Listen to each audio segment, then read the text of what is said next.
fora. E, infelizmente, a gente fala do dado negativo da partida de ontem, que foi a briga na arquibancada do Maracanã, a reabertura do grande estádio, que todo mundo gosta, lindo, bonito, cheio de torcedor, mas cheio de torcedor brigão, dando mau exemplo. A gente tem as imagens aqui, a confusão começou entre os torcedores do Corinthians, tentando agredir os torcedores do Flamengo e vice-versa. E aí a polícia, muito mal preparada, chegou com um efetivo de 3 policiais para tentar separar essa briga, e o negócio só piorou, não foi, Caio? Foi. Ia se lamentar depois de um jogo tão legal, depois da reinauguração, reabertura do Maracanã, a gente ter que falar dessas imagens. Mas a polícia é vítima, Ivan.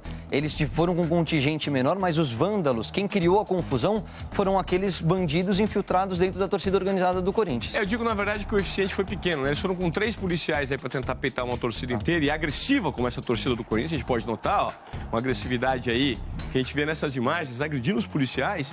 E aí aconteceu toda essa confusão. Bom, o saldo disso é, depois da partida, todos os torcedores homens, as mulheres e crianças foram liberados, os homens ficaram, tiveram que tirar a camisa. A Polícia Militar do Rio de Janeiro fez uma triagem e 64 torcedores foram encaminhados para a delegacia. Hoje pela manhã a gente recebeu a informação de que 31 foram autuados em flagrante, Caio, por lesão corporal, dano qualificado e também associação criminosa. A gente nota essas imagens do pessoal sendo levado para a delegacia de polícia. E, enfim, daqui a pouco a gente vai mostrar. O Corinthians se pronunciou sobre isso. A gente tem essa informação no Globoesporte.com. Vamos rodar um pedacinho aqui. Ali, ó. O Corinthians diz que é lamentável a agressão a torcedores no Maracanã, né? Então, o Corinthians, na verdade, coloca a situação como se os torcedores fossem vítimas, e a gente nota na imagem ali. A diretoria do Corinthians perdeu uma grande oportunidade de ficar do lado certo da história. E o lado correto da história é proteger os policiais que foram agredidos por esses torcedores e dar o exemplo, proteger as pessoas de bem, que tinha gente de bem no meio daquela torcida. Só que eles acabam pagando preço por conta da atitude de vândalos que estão infiltrados lá dentro. Então a diretoria do Corinthians perdeu uma grande oportunidade de defender o lado correto. Foi muito infeliz nesse manifesto. E a informação que o Corinthians passou agora de manhã, a direção, fala que os ingressos para esses torcedores que estavam ontem presentes no Maracanã não foram ingressos cedidos para torcidas organizadas, não.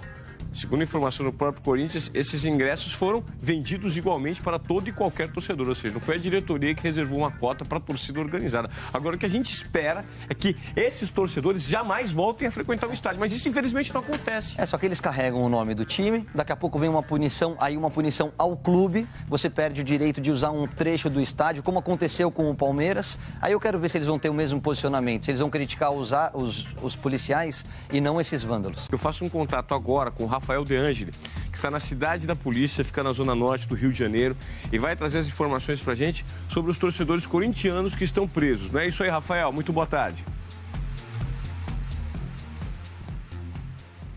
Tudo bem, Ivan? Boa tarde a todos. Só para a gente atualizar um pouco os números, né? Ontem a Polícia Militar aqui do Rio de Janeiro, o GEP, deteve 67 pessoas e encaminhou essas pessoas até a cidade da polícia que fica na Zona Norte. Nós falamos aqui do quartel-general da Polícia Militar do Rio de Janeiro. Dessas 67 pessoas, a Polícia Civil analisou as imagens, colheu os depoimentos e indiciou em flagrante 31 delas por 5 crimes. Essas 31 pessoas agora vão para a Justiça, vão participar de audiências de custódia, onde é analisado caso a caso se a pessoa, se o torcedor tem algum antecedente criminal ou não, com a presença de um juiz e, é claro, de um advogado, e a partir daí essa pessoa pode ser presa ou não. Isso a gente vai saber no decorrer do dia até amanhã. Outras 11 pessoas foram autuadas por um crime um pouco mais leve, por provocar um tumulto e, portanto, só assinaram um termo circunstanciado e foram liberadas. Outras 25 foram liberadas sem mesmo serem autuadas.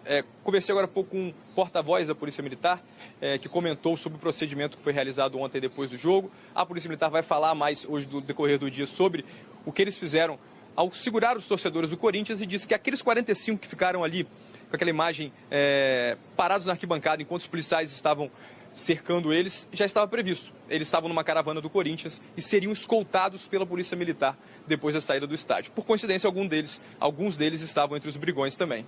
Ivan, volto com você. Bom, obrigado pelas suas informações, Rafael. Vamos voltar a falar do clássico com o Caio, mas da parte legal, porque foi um baita jogo, 2-2, 4 gols, chances, é um jogo aberto para os dois lados, né, Caio Ribeiro? Jogaço, duas equipes buscando gol a todo momento, casa cheia, reinauguração, né, reabertura do Maraca depois das Olimpíadas. E o primeiro gol do Guilherme, do Corinthians, logo no comecinho da partida. Que vem jogando muito, né? Existe uma falha de marcação ali do Hever que deveria encurtar um pouquinho para não permitir justamente que o Guilherme chutasse a gol. Mas tem toda a qualidade dele, não só na forma como ele bateu na bola, como na visão do gol, né? Você vê que ele tira completamente sem chances pro Muralha. Um chute de 25 metros, o Flamengo empatou numa jogada muito equivocada do Bandeira, porque o Guerreiro estava muito impedido nessa cabeçada e o Bandeira estava bem colocado, Caio. Não tinha ninguém na frente do Bandeira, não dá para reclamar de auxílio tecnológico, isso é incompetência do assistente, porque o lance é claro e não é aquela coisa de um saindo, o outro entrando, ele está completamente adiantado, falha grave. O Corinthians conseguiu fazer o segundo gol ainda no primeiro tempo com o Rodriguinho, numa jogada super surpreendente, começou no meio de campo com o próprio Rodriguinho, que está jogando muita bola. Está jogando muita bola, para mim é o jogador mais regular nesse Brasileirão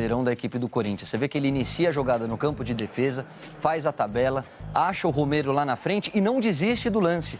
Ele continua dentro da área e aí a gente tem que destacar a movimentação do Guilherme, né? A deixadinha, o corta-luz, na hora que ele abre a perna, ele mata a defesa do Flamengo.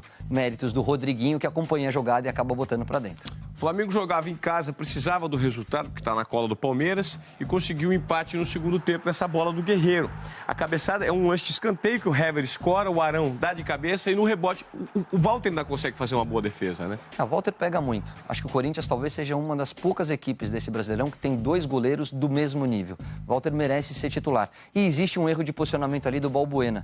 O zagueiro tem mania de correr para dentro do gol. Na hora que ele corre para dentro do gol, ele traz os atacantes e tira o impedimento. E a gente tem algumas jogadas, porque como o jogo foi muito aberto, o ataque do Flamengo com o Emerson Sheik aos 37 anos jogando muita bola, deu um trabalho enorme para a defesa do Corinthians e o Walter fez defesas super difíceis na partida ontem.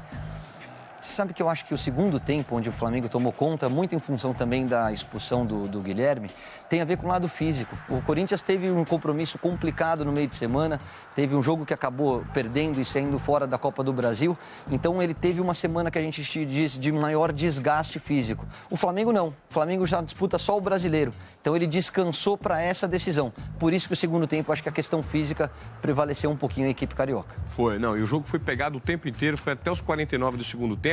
E olha quem estava na arquibancada no Maracanã ontem acompanhando a partida. Lá, o professor Tite, ao lado da esposa, acompanhando. Infelizmente teve a briga, ele acompanhou tudo também. Essa parte ruim do clássico de ontem.